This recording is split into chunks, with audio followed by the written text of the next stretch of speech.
Limitation of internationalization, that would be a really bad idea. We're making it really hard from politics, from technology, the tech companies, that we're making it people really hard to make decisions that for the future are better. I said, I'm locked in at the end of the hallway in the restrooms and help. Is TU Eindhoven better than Tu Delft? Yes. Yeah, okay. Hello, welcome to the 6th episode of the Sleep on It podcast. And hi Eric, it's nice to have you here. So could you give a brief introduction of yourself and what you do? Okay. Well, my name is Erik van de Geer-Rutten-Rijswijk. Please, Eric. And I'm secretary of the university since February 1st, actually. So that's quite recent, more than, 2 months, almost 3 months. Before that, for a few months, I was director of ESA, Education and Student Affairs. And before that, actually, I was at the Department of Industrial Engineering and Innovation Sciences for almost 25 years, I have to say. And that's because I also did my studies there, industrial engineering. I got my PhD from a group within industrial engineering, the Human Performance Management Group, on work and organizational behavior, so a small part of the industrial engineering. And after that, actually, I got involved in management of the department. For example, as vice director of education, vice managing director, and then I grew towards program director and eventually managing director. And that's what I've been doing for the last 4 years that I was connected to the department before I made a step towards ESA. Okay. Yeah. A long time at TE. Yeah, a very long time, very broad history, a lot of changes. Maybe we'll get back to that later on in the talk, but of course the university has been developing, has been changing, and even very rapidly over the last 10 years, I must say. So I've seen a change, and it's great, of course, but it's completely different. Just to begin, like industrial engineering was in the pavilion. I don't know if you have been there before it was demolished, but that was the oldest building of the university. And it was really the oldest building, so it was really at the end of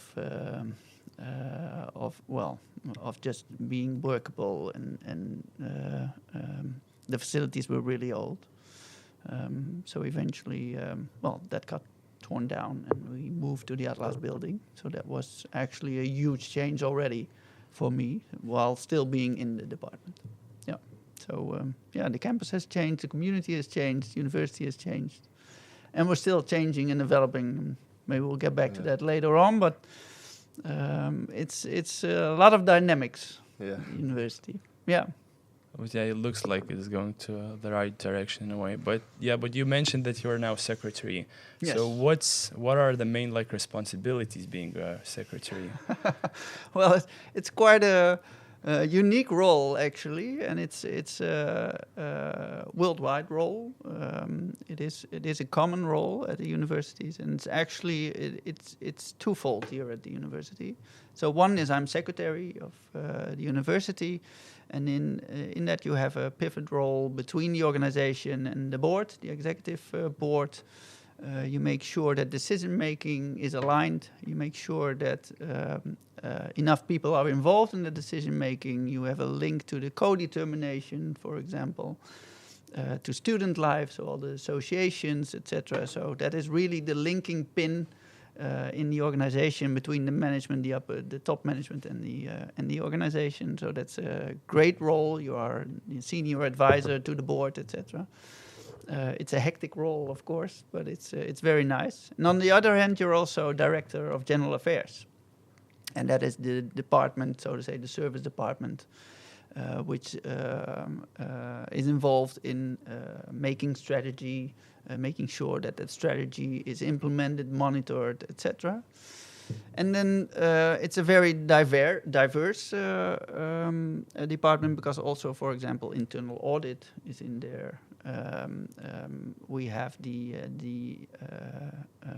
confidentiality, the ombuds, so to say, for students and employees. That is so everything that needs to be quite independent or has to do with integrity and not being completely and fully linked to the rest of the organization, that ends up in general affairs. So it's quite a diverse department. And I'm the director of that department, so that's complex in itself already. But it's a great team, and we're actually working currently to making sure that we have a really strong profile as a department. We're also in the SQUAD session. I don't know if you've heard about SQUAD. That's a quality program for all service departments at the TUE. And we're actually at the 4th round, and General Affairs is in that 4th round. And we're now really looking at, for example, in the domain of education, how do we align from going from a strategy to implementation to actually have the satisfaction of the students, etc., and then get that feedback loop so that you then adjust the strategy and, well. Yeah. So that's the profile of the department. So that is my role as secretary of the university. It's a complex and diverse role, but it's actually what I really like. Okay. Yeah, you mentioned that you're like linker between organization and the executive board. I try to be, yes. Yeah. Okay. So, like, how do you try to, in a way, link that up? Like, how do you do it? And what exactly is organizational in this case, like TUE in general, and how do you communicate like that? Okay, that's also a complex question, I guess. So how does it work out in practice every day is that when I get documents, for example, to be put on the agenda of the board, I always make sure, like, was the organization involved? Do they know about it? How did this document or policy or whatever it is, how did it form? And were people involved? What is the decision-making process? Do I know that there are certain challenges with regard to a certain policy, that I know that some departments might have trouble with some policy, and then I make sure that I connect with those departments, for example, the executive boards or my director colleagues, so the colleagues from the Managing Director Council, just to make sure that if then the board takes a decision that we can really go forward, instead of that people are worried or are surprised that certain decisions are made. So it's really about making that connection. Sometimes I get WhatsApp messages like, hey, I know that something is going on. Are you aware? Can you do something? So it's really that direct link, and then also in the decision making that it works. And of course my agenda is whole day is full of meetings just to hear from people what is going on, and of course also on the contents, like making policy and what are the decisions that will be made, and what are the stakeholders. So yeah, every day is looking into eventually what ends up in the boardroom, so to say. Is that aligned with what is happening in the organization? Okay. Yeah. What is the grand vision of TE? What is like in the future? What is the TE like supposed to be? Yeah. Okay. So I'll try to answer that. Of course. We're actually at the moment in a process to redefine our values, for example, and from that come with a new vision, a new mission, and then make sure that it turns out into a strategic plan. But there's also already a strategy 2030, so to say. So about 5 years ago, we came up with a new strategy. And that means that what it states is we're a leading university in science and technology. And we do that in combination with excellence in education, excellence in research for the benefit of society. And we're embedded in a very strong region, of course, the Brainport region. So that is our ecosystem, so to say. But yeah, then the world is our stage, of course. So we're not bound to this ecosystem, but it helps to go ahead and work towards really solving those worldwide challenges. So that is the vision of TUE is really like, okay, we're that leading university. We educate leaders, so to say. That's also how you could put it. We educate leaders, and in practice we do. So I think as a university, we must be somewhat more proud about what we do for society, and what of course, our staff, our academic staff is doing, but also the professional staff, the support staff that is contributing to that, and then especially the students, of course, who are our greatest advertisement ever, I guess, when they graduate and then go into that society in one way, in one role or another. But they're so important and really people, industry, profit, non-profit, they all recognize the value of our graduates. To tackle those challenges. Okay. So that's actually what you are doing here at TUE. But then again, we're redefining, and of course, when you're redefining a strategy and a mission and vision, you're not going 180 the other way, of course. So we'll build on this. But it's more like, to give you an example, do we teach or do we educate? And so it's really about how do we activate students and make sure that they have an active role instead of we teach you and you just listen and then you go into the big wide world. So it's those nuances that we're talking about. And then, of course, we're also, and that is the changing, we already said something about that, but society is changing, university is changing, so themes like social safety, well-being, inclusiveness, diversity, I think also in your vision, in your mission, you should make sure that you emanate that you are inclusive and that we have to do it together, and there's no other way, and that we stand for that at the university. So that's the tweaking that we're doing with regard to our strategy, and then eventually it will turn into a strategic plan for the next 5 years. Okay. Sounds interesting. Yeah. And if you had like one big change that you could do, in a way, into like maybe a policy, maybe a thing that you want to implement, anything, what would you do? Maybe twofold. So what I really hope is that we will be able also for the future, and we should work on that, I guess, is that we find enough, we make sure that we enthuse enough small children, adolescents, etc., for engineering. I mean, I think that is really a challenge. It also has to do with internationalization, of course. So we see that fewer children are enthusiastic about engineering and that they would be willing to come to a technical university. And I think that already starts from a very early age. And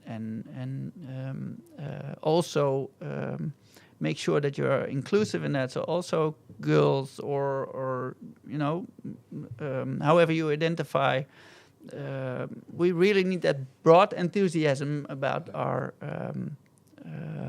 topics, and there is no other way than we have to solve challenges with engineering together. And that is maybe the second thing, is that there should be more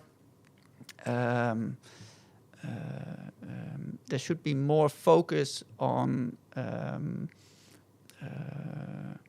the adoption of technology, so we can come up with the greatest inventions here at TUE, but then it all comes down, what does society do with it?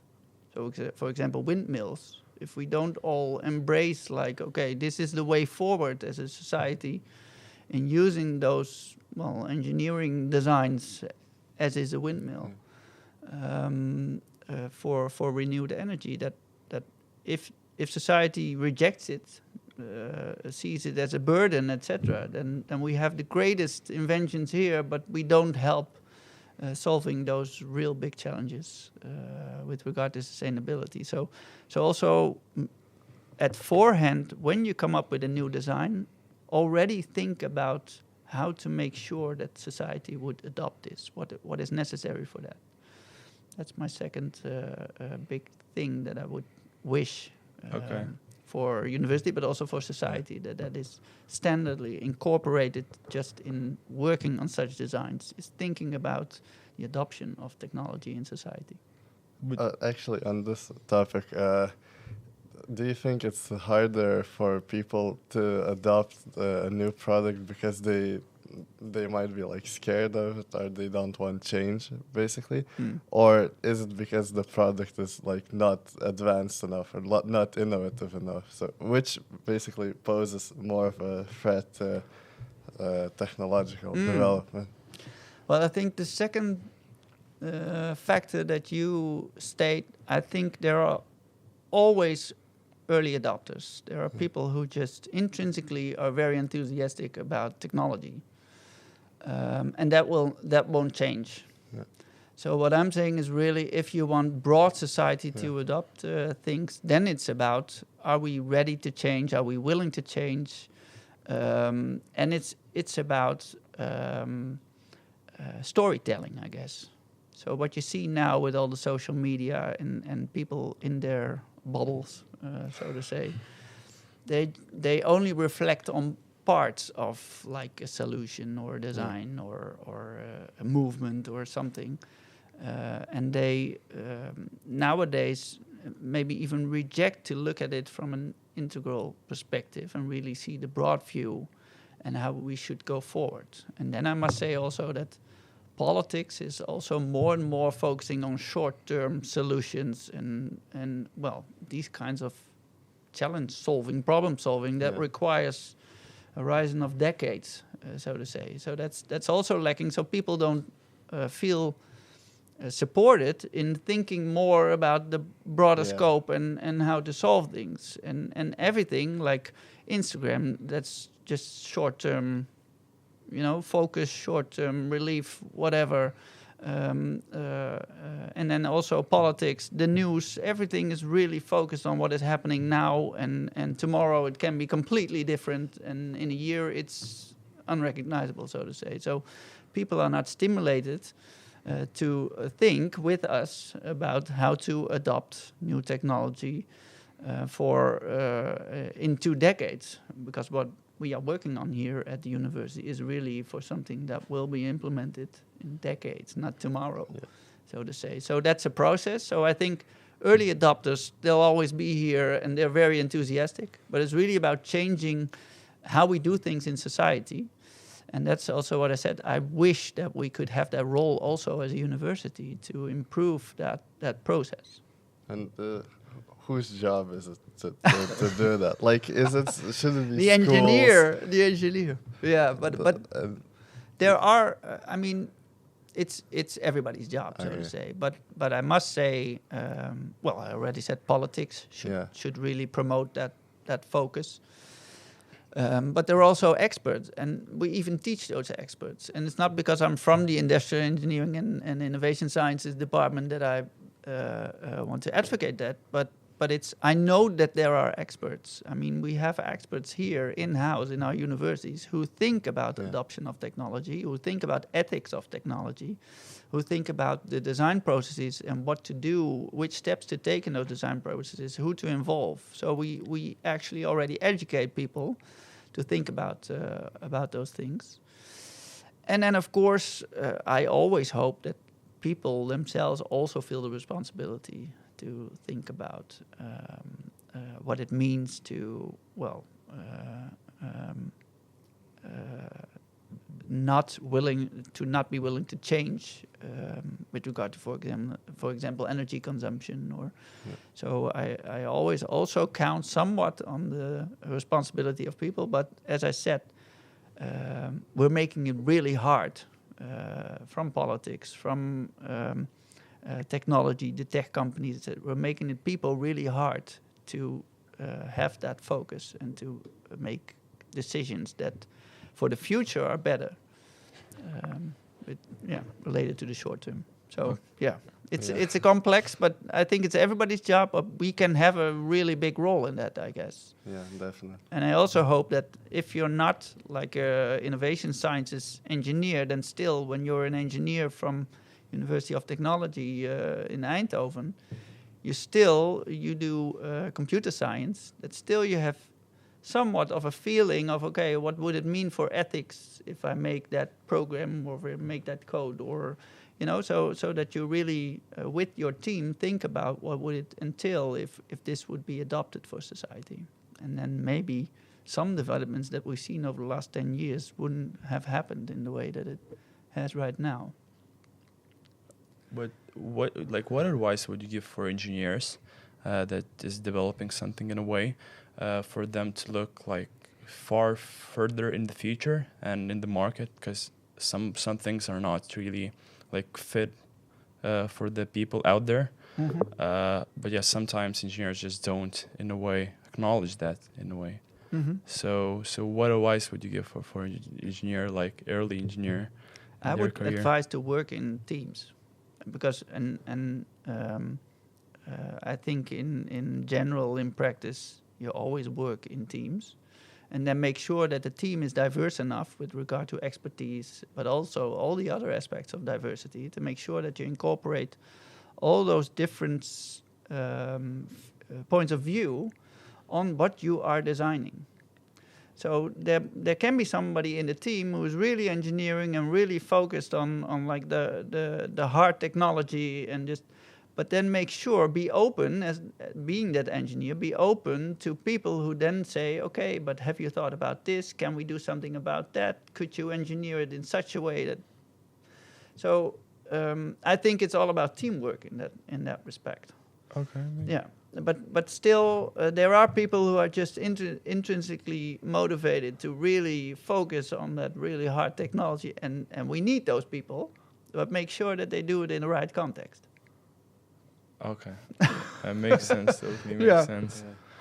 Yeah, because it's from our personal perspective, I would say when you're developing something, it's sometimes hard, to look out in the market when you're sitting here in the university to actually know like what is the right fit for the people.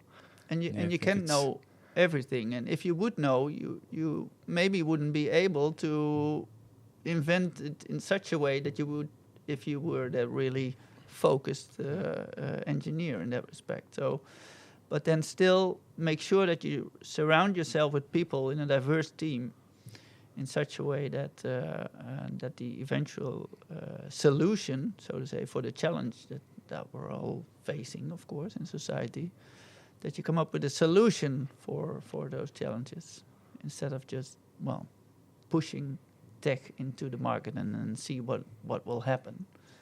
Because we have seen that might lead to technology that really only creates problems. It's like quite hard to not only think about like the potential profit in the short term. Try to see like more, because it's easy in the short term. It's easy, like you see that if people adopt this, you will get money and that's it. But it's harder to think about the long term. It is really hard, and that is why you really need that active focus of politics, of decision makers, etc., on the broader scope, because it is really hard. People are just programmed to look at short-term solutions. Okay, so you focus a lot about diversity and internationalization, and now reading the Dutch news, they say that they're planning to implement like most of the bachelor's program in Dutch, which in a way blocks that diversity. So what do you think about that? And in general, is it going to be implemented like in the near future? And if you have like some comfort about that, some comfort talking about that. Comforting words you're looking for. I think I have. Well, from my personal opinion, and actually the opinion of TUE, is that we need all the engineers we can get in that respect. And then knowing from the development that fewer and fewer Dutch people or children are interested in engineering, While at the other hand, we have a society and we have an ecosystem that really screams for new engineers. I think we need internalization. Then, as I said, diversity is very important in teams and working on solutions. So also in that respect, it would really be detrimental to, I think, the quality and the role of the Netherlands in science, so to say, if we would limit the influx of international students. So that is really a profoundly felt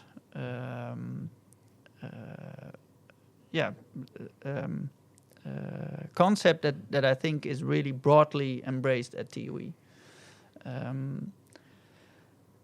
So with all the developments going on now in politics also, and trying to limit the inflow of internationals, we try to get an exception for engineering. So not only this region, but just for engineering in total, because we need all the engineers we can get. It's also a very international industry, so to say. So we need them. What we do want to realize is that more and more students, international students who've studied here, will remain in the Netherlands, will remain in maybe even in this area, in the Brainport area, because we need them, so to say. So that's what we're trying to realize. And also what we want is say, okay, we want more graduate students, more master students, more PhD students, HD students, instead of focusing, for example, only on the bachelors and the growth of the bachelors. Because if you only focus on the bachelor's program, there is somewhat of a retention rate of how many students will then go further into a master's program. And especially for international students, that is limited. We're still doing great in comparison to other universities, and also how many then stay in the region, etc. That we're doing great. We really deliver for the Netherlands, so to say. But still, we want to increase the chance that people who've studied here will also remain here at least for example, 5 years to really help the tech industry, the high-tech industry. So then you can imagine we want to grow steadily, but then, for example, mostly in the masters. And we also want to provide them more with Dutch language courses, because we want them to be able to integrate more into society when they graduate, so that the chance for a job will increase. Also for their integration, of course, in study or in associations, student study associations, it would help. So that is really some of the measures that we say, okay, of course, we want to, and we already have language courses, of course, but we can do more on that to really make sure that people feel welcome here and feel at home here, and make sure that after they graduate, they are really willing to stay. Another initiative is to say, okay, if you as a student are looking for an on-topic side job, so to say, we can arrange that. We have the connections with industry, with profit, non-profit, and we'll make sure via UFlex, for example, that you have some jobs to choose from. That also makes sure that people really connect to our region, connect to industry, do on-topic jobs, so not for example, scrubbing floors at Albert Heijn, but really do on-topic jobs that might motivate enthusiasts, and then also that might evolve, for example, in the graduation project. So really make sure that people get connected to the community and to the high-tech ecosystem. That's what we're striving for. But then if you talk about, okay, limitation of internationalization, that would be a really bad idea, is my opinion. Yeah, and two of us are incredibly biased towards this topic. Very good, very good. I am too. But it's been like nice to see how TE has been like, at least from what I read in the news, like kind of fighting this thing, like trying to keep a lot of the programs because it's like some other universities, they have like way less programs and they don't mind switching, I guess. Yeah. But yeah, it's just great to see that. No, I completely understand, and I think if we would work on something in our programs, it would be on choices, for example. For example, if you want to do your bachelor graduate project in Dutch, that could be arranged. So we're really think about, because I can imagine that could be an option in a program. But full programs in Dutch, we're still hoping for an exception with regard to that. And the last signs from politics is that might resonate. So yeah, we're really fighting for our community, I guess. I'm glad that you feel the same way. And we'll keep doing that. We're really convinced that this is the way forward for us. Yeah. Yeah. You mentioned that you still, in a way, try to make like students stay, but looking, I don't know, we might be biased again on this topic. Please stay. Okay, but for example, like looking for a side job, sometimes it's really time consuming in a way. Even like if you apply through EU Flex, if you go like to, I don't know, a high-tech campus and try to promote yourself, how do you try to bridge that gap between the industry and then so there's there's a project going, and we're really the matchmakers, so to say. So what we really strive for is that if you indicate, I'm in search of an on-topic side job, in that respect, that we have the connections with industry. We already have offers from industry, like we need those people, those students who can then help for 1 or 2 days a week. It should be quite flexible, of course, because you also have exams to do, and we think that remains the most important part. But we'll be the matchmaker to make sure that you find your spot in the ecosystem with regard to such a job. So these are still plans that are being developed, the frame is already pretty clear that we're going to do this. Yes. Okay. Yeah, actually, that counts for master and bachelor students. That's what we envision, because as I said, the retention rate of bachelor to master could also be improved.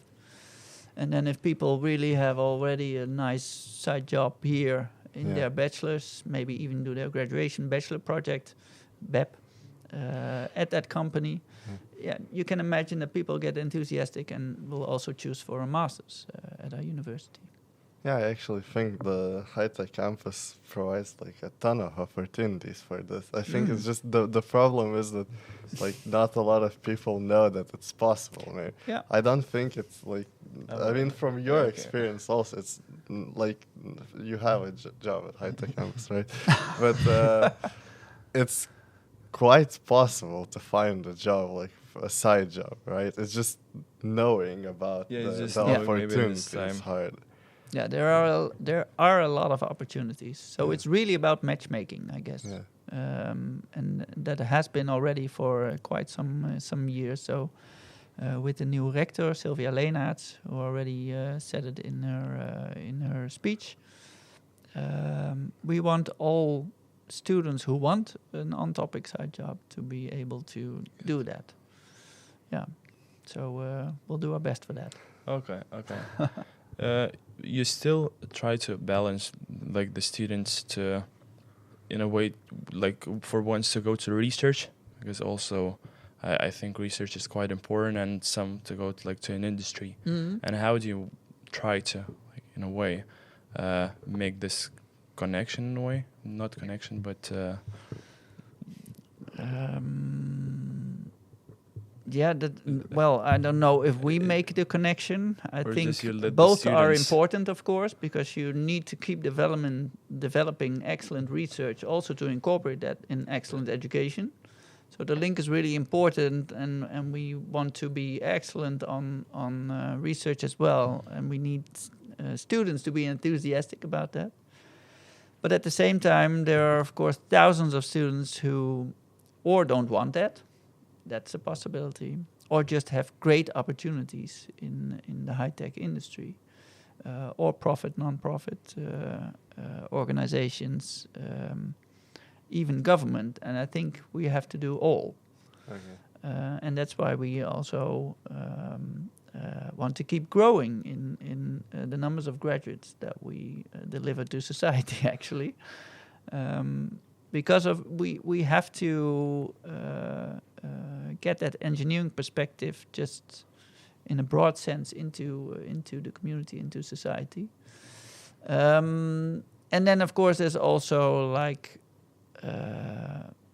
it's a competition. It can be hard for some students, of course, to really go further in research.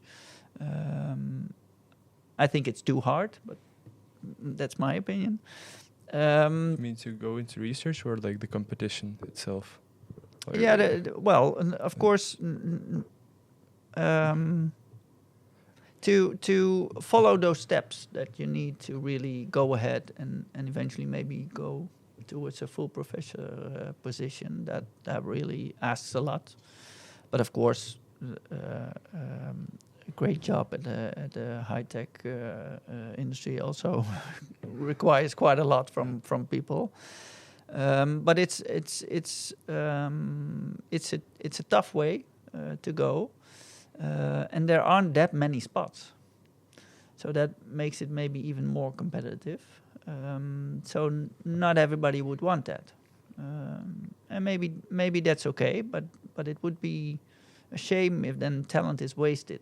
People who are really born to be a researcher, for example, who would then say, okay, but apparently it's not for me. That would be a shame. So we need them all, and we need to make sure that we get people in their right spot, so to say, to get them in their in the flow in their careers that really fit them. So it's more about fitting and matching, I guess, than it is about making sure that a certain amount of people choose a certain path. Okay. Yeah. And does TE place more importance on education or on research?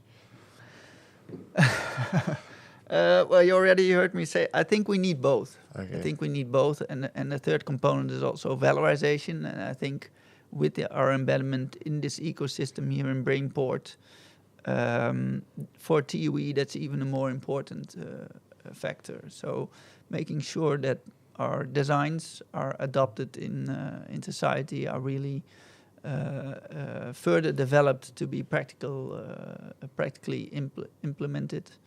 That's a third component, I guess. So, the one can do without the other, I guess. Yeah. If you want excellent education, you need excellent research. And then if you don't do valorization, you might miss like the possibilities to really mean something to society. So yeah, those are the three pillars that we really stand for, I guess. And not everybody has to do everything in the same level of excellence, so to say. But then again, we come to, I guess, teamwork. We need people who are really excellent in valorization. We need people who are great in didactics and can really educate our students in a very compelling, motivating way. And then we need people who are really excellent in research. And it would be great to have room in our system to have such a team instead of requiring everybody to do everything on an excellent level. That places too much pressure on individual people. So we need to do it together again. Okay. Yeah. You mentioned that some people are born in a way to be researchers. Well, Is this? yeah, that is. Do you think it's like more They might feel made- so. Okay. Yeah. Okay, so the question follows up. Yeah. Do you think that it's more like they're made in a way that their environment that they grew up in, or they're born with these like specific qualities? Uh-huh. I think it's well, again, nature and nurture. So I think you have to have certain skills, of course, to be able to be a researcher. Same as that you have to have certain skills to be an educator, a teacher, or any other job. Certain skills, and just people are programmed in a certain way that they might more easily develop certain skills, I guess. But then the second, the nurture part, is that you will need the chances and you will need to be stimulated to develop those skills. So it's, you need both, actually. And of course, what we try to do at the university is people who have that talent in themselves, to facilitate that, to develop those skills even further, and then together with the knowledge of the engineering, of course, come to the best version of what they can be in engineering. Okay. So I think it's both, but we see differences. We also see differences in motivation. Some people are really intrinsically motivated on techniques, on really the beta side of our programs, while others are here and they see techniques beta as a means to an end, and that goal is really to solve problems in society. So there are really differences in people, in how they are motivated, and maybe they were already wired in that way. Maybe they had a father or a mother with certain interests or with problems, or maybe in health, people who got sick in their family that they want to help and then choose for biomedical engineering. So, but it's really what makes you tick, what keeps you motivated and makes you want to thrive even further. Yeah. So you have to search for motivation in a certain field in a way. Yeah, Like- I think it really starts with motivation, and then intrinsic motivation is a really important factor. Also in goal setting theory, that's really if people want to achieve goals, make sure that they are most of all intrinsically motivated, and then maybe you can do something somewhat with extrinsically motivated, like paying them to do their job. But in every job, how much they pay you, if you are not motivated from within, you might not last that long in that job. Yeah. Okay. So Yeah. find where your heart lies. I think that is the most important thing to start with, of course. And then you need to be facilitated to develop skills and knowledge, and make sure you find the right people that might get you further on that journey. It's Yeah. quite sometimes difficult because you have all these questions. You want to try all these in a way, things to really know that like this maybe path that you're going Yeah. into is your path, like Yeah. the path that you want to go to. Yeah.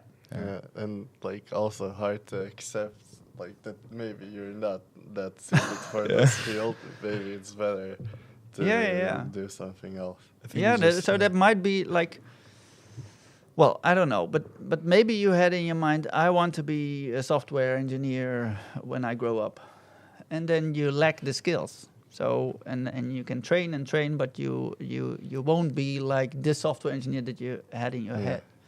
I think if you break that down, then eventually, why do you want to be a software engineer? Why did you think that you want to be a software engineer? There's where your motivation is. And then I think, okay, if I combine that motivation with my skills, which job would match that? And there's always a job. There are tons of jobs, millions of jobs. So it's really about reflecting, also breaking down what makes me work this hard. And it's not the concept of like a software engineer. No, there's something in that concept of software engineer that really makes you tick. And that's what you need to reflect on and see, okay, that is it. What are my skills? And then come up with your path. Okay. Yeah, Nice. Maybe talking about soul searching. Yeah.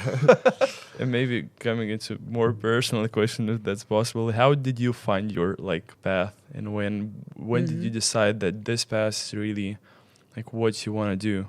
Okay. And Okay. So when I was young, I never thought like, okay, I want to be secretary of the university. That, I mean, yeah, I had never heard of it actually. So what I tried to do in my path as a scholar and a student is try to see where is my motivation. And when I was in high school, I was very broadly motivated. So I liked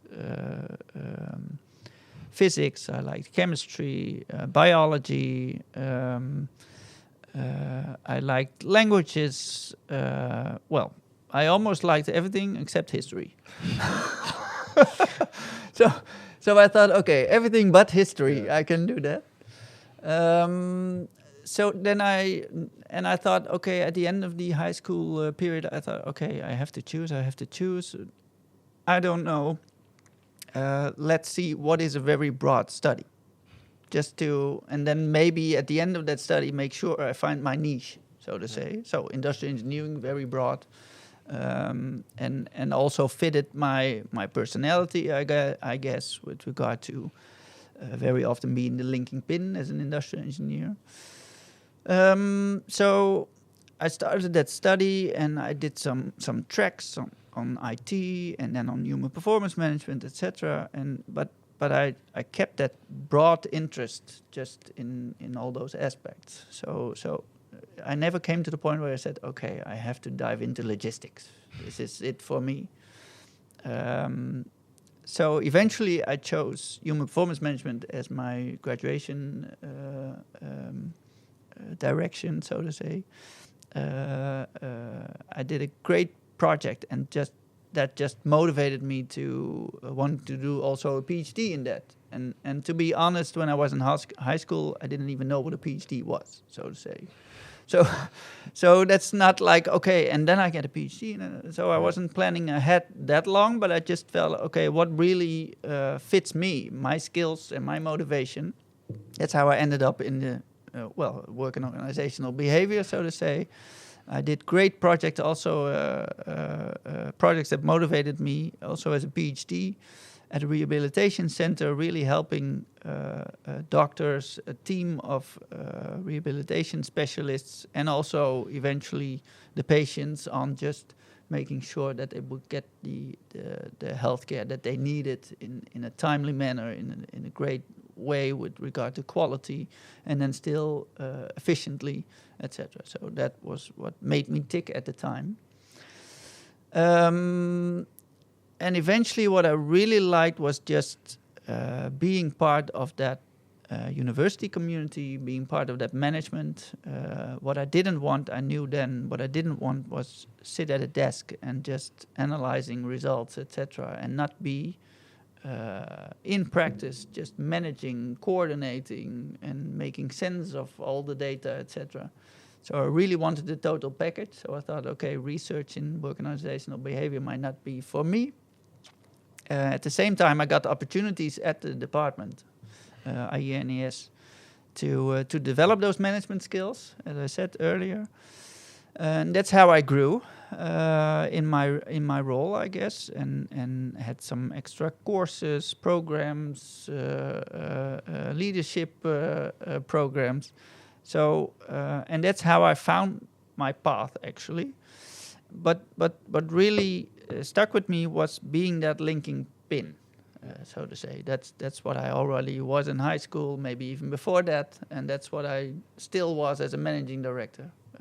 So with every opportunity that then came along, I always thought, okay, is this a broad role where I can be that linking pin, where I bring my knowledge from our primary processes at the university? Because the benefit of switching from program director to managing director and back is that you really learn about our primary processes, about education, about research, and how you do that, what you need as in facilities as a researcher, as a PhD, or even as a teacher. What are the facilities that are really important?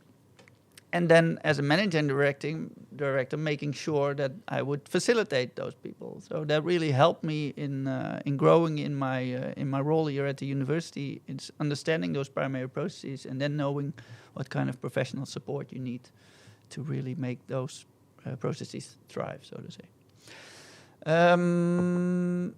So and then Director Asa, that was really a combination, of course, of the education process and being a managing director. But eventually, when I was asked to apply for a secretary of the university, I saw that in this role, which is really a pivot role, that linking pin in the organization, combined, I guess, with my knowledge of the primary processes from a department, and even as a student, that I could mean even more for the university. So I really saw that match. So it's not like when I was 4, I thought, okay, I'm going to be secretary of the university, but it is about finding your motivation, I guess. Yeah. So you just learn along the way, in a way. You learn along the way, and really listen to yourself, to your heart.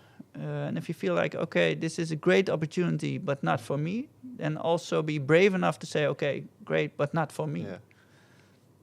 Because if you might divert from your motivation, or that would really could become problematic in the rest of your career. So it's about following your heart, while at the same time also finding opportunities. Yeah. And I always thought, because when I was a child, I was more uncertain than I am now. I had some uncertainties, and I thought, okay, if the only remaining factor why I don't do things is because I'm uncertain or afraid, that's not a good reason. Then I have to be brave. So knowing about your motivation, that's a great match. I have the skills, I have proven that, etc. And then all that remains is, okay, but this is quite a step, or I don't know yet, or those doubts, they are not a great compass. Yeah. Right. And you spend a lot of time in the TE and in Eindhoven. So what are your favorite things about like the city and the university? Okay.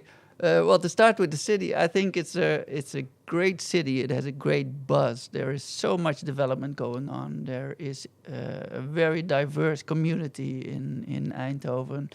It is growing. It is expanding. It's just exciting. But I live in Den Bosch, which is pretty well. I live in the city center. It's pretty steady in how it looks and how it develops. So to live, I love Den Bosch. But for all the other things, including my job, I think Eindhoven is a great place to be. What I really like about Eindhoven is also the close connection that we have with, as a university, with the ecosystem that we have here. So I think that is really unique. And well, Eindhoven is just great with regard to facilities. And if we then look at the campus, it's close to the train station. I need that every day, of course, but still, it's a green campus. It's a renewed campus. We have a lot of facilities. We are still growing. We are thinking about growing. So it's also that is exciting and very convenient, and that's really unique for Eindhoven, is that we have that campus so close to the city center. That not a lot of campuses, not a lot of universities have that in this way. So that's great. It really helps when every building in a way is not that far away, is connected. Also. Yeah, that's also unique. Like the pathways, that's really unique. It also makes you feel more connected, because when I was at the Department of IE&ES, we at one point we even had 3 buildings where different groups of us were scattered. That doesn't work. You need to be close together. You need to be connected through pathways. Even a stairway is a natural hinder for people to find each other and work together.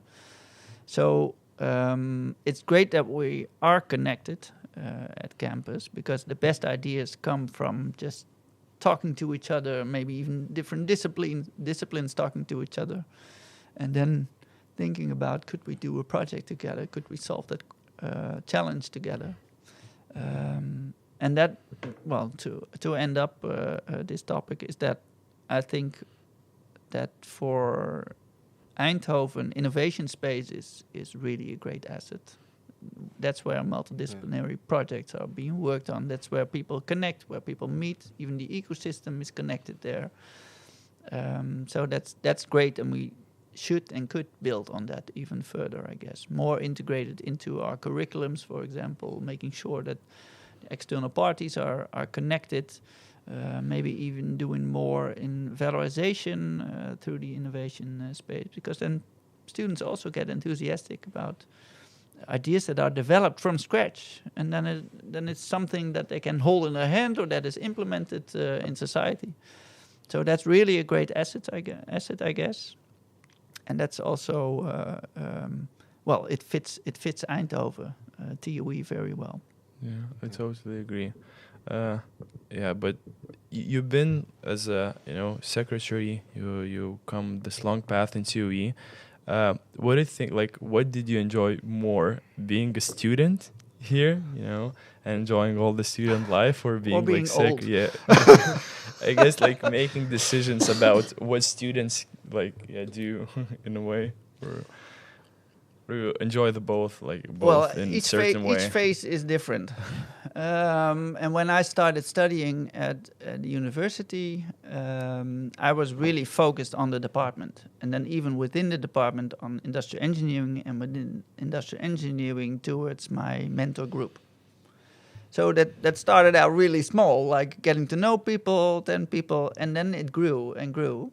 And you then understand how everything is connected, how a program like industrial engineering fits within the set of programs that TUE has. What is the role of an industrial engineer versus like a physics student? So it's really expanding. It has been expanding, like your view on a university and how it is organized, and what your role can be. It's that is really how you go through different phases, and each phase is completely different. I mean, being a student is completely different than being a PhD student. That really is a great difference already. As a PhD student, you're really a researcher, you're responsible for your work, and of course you do that in a team. I've always felt connected in a team of supervisors, so I know not everybody has that feeling when they're a PhD student, but at least I had. But it's so completely different. It's really a project that you're working on for 4 years, and you are just responsible for the end result.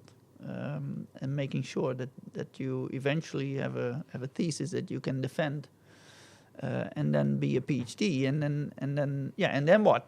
Then you have a doctor's title, and so that was really a completely different phase. And then going into the management of the department is really again completely different. So of course, your student life is great. It's exciting. You're broadening your horizon. You're meeting new people. You're meeting your partner. Maybe you're thriving in sports or whatever you do. So that's really exciting. Trying things and then finding your passions and your way. I think student life can be the basis for staying curious, lifelong learning, developing yourself. If you felt facilitated in your student phase to really broaden your horizon, then you'll keep that for the rest of your life. So with that, it's really an important basis. But then again, it's not per se the best phase, because other phases are really different. Yeah. So it's just different. Yeah, you just get other roles, and with that, new challenges, new exciting things to do, new people to meet, and keep developing. So yeah. Yeah. So we have this question that we ask every guest, and so we would also like to ask you. So was I briefed on this? yeah, basically, what is like the perfect productive day in your life? Like, what is the ideal day that you would like to have, like every day or stuff? I think if it has been a day of a lot of encounters, so meeting people, sparring with people, setting plans for the future, aligning things, and that I get the feeling that people feel heard and feel connected, and I think that's really what makes me tick. So if I get the feeling like, okay, I've done my best to be that linking pin, people have seen that, people are willing to participate and see the broader scope and the broader goals that we're all striving for together.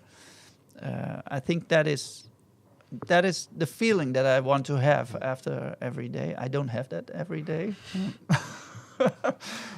And sometimes I go home, I think, oh my God, this was a great hectic day, but I don't want another this week because I can't handle it. So that, and then walking my dog when I come home, making dinner when I come home, just also having time to unwind and to connect with my family, of course.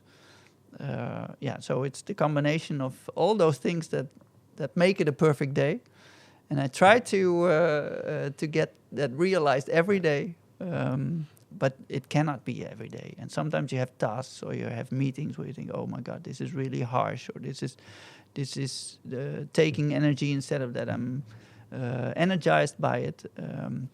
But it's about the balance. And if it's unbalanced, then you need support from your colleagues or from your manager or from people at home or even my dog. You need support to get energized again. So I also make sure that happens. Yeah. Okay. Yeah, maybe another question from from a student life.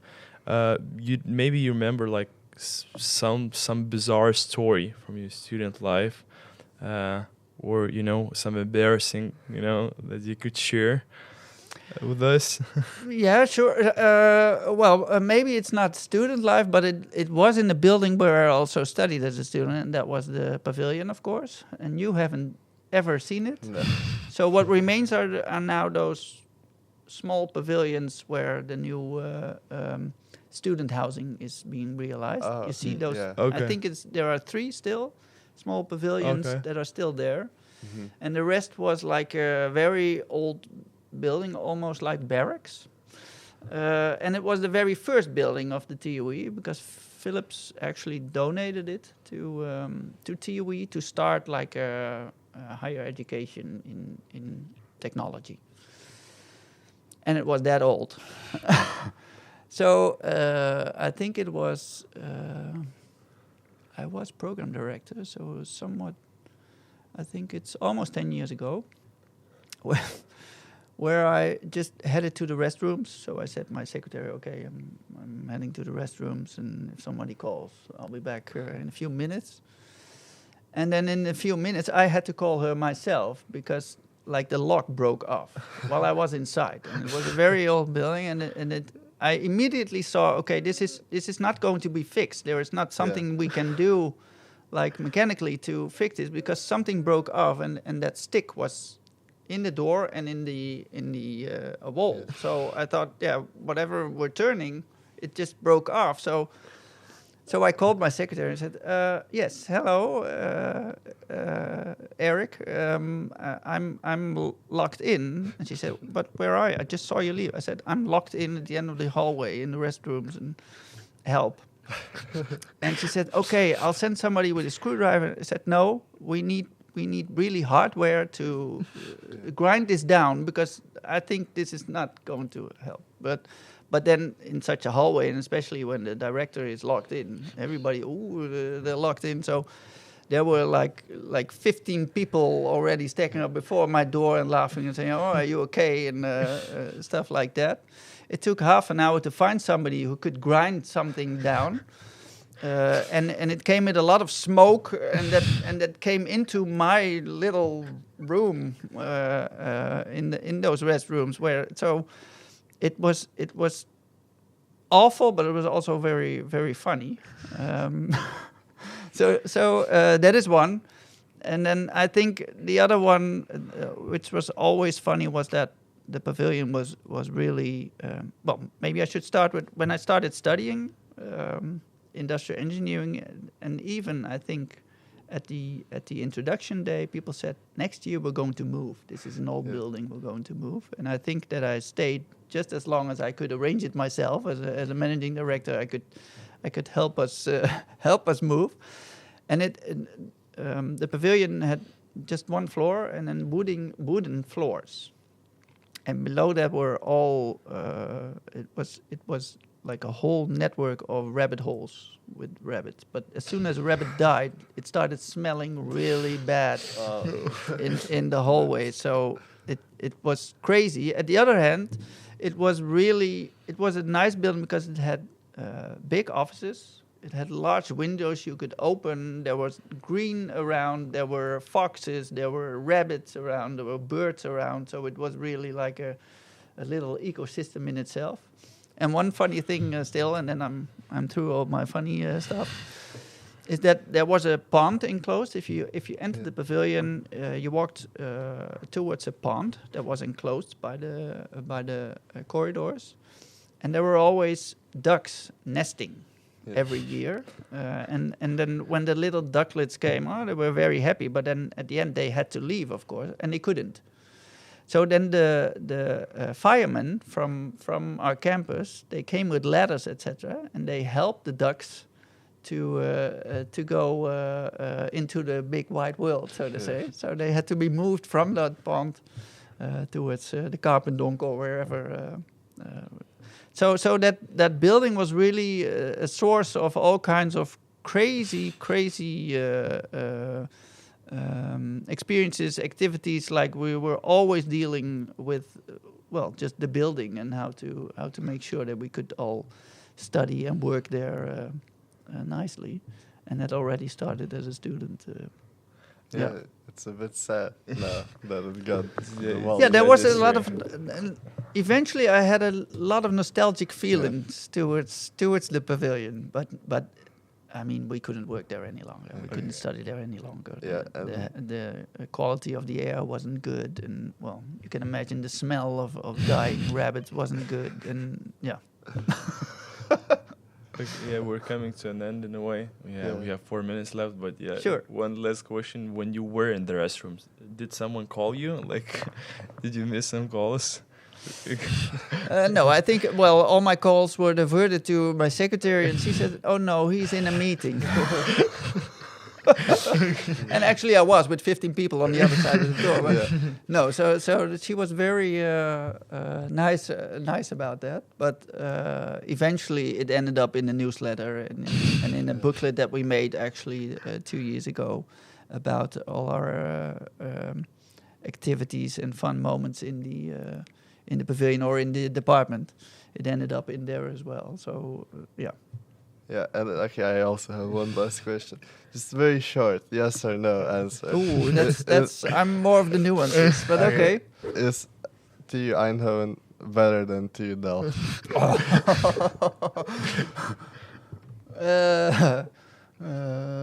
Okay, I'm in the lines then. Yes. Yeah, okay, perfect. That's all I needed to hear. Yeah, I think from you can imagine I'm very proud about TU Eindhoven, and I'm proud about the role that we have for our ecosystem, for society. I'm proud of the community feeling that we have here. So we have to be very sure that whatever changes are coming, that we maintain those elements, I guess that's really important. So yes, Yeah. from that perspective, we're really better than And also, other universities. and also, I think collaboration between universities also is a good thing. So it's not all everything about competition. It's No, also it about shouldn't be. It collaboration. shouldn't. Actually, we have different alliances. Of course, we have 4 TUE, Yeah. but we also have the AWE alliance with Utrecht and Wageningen, and those are really important because we have to join forces indeed. And in very many respects, we have the same challenges also.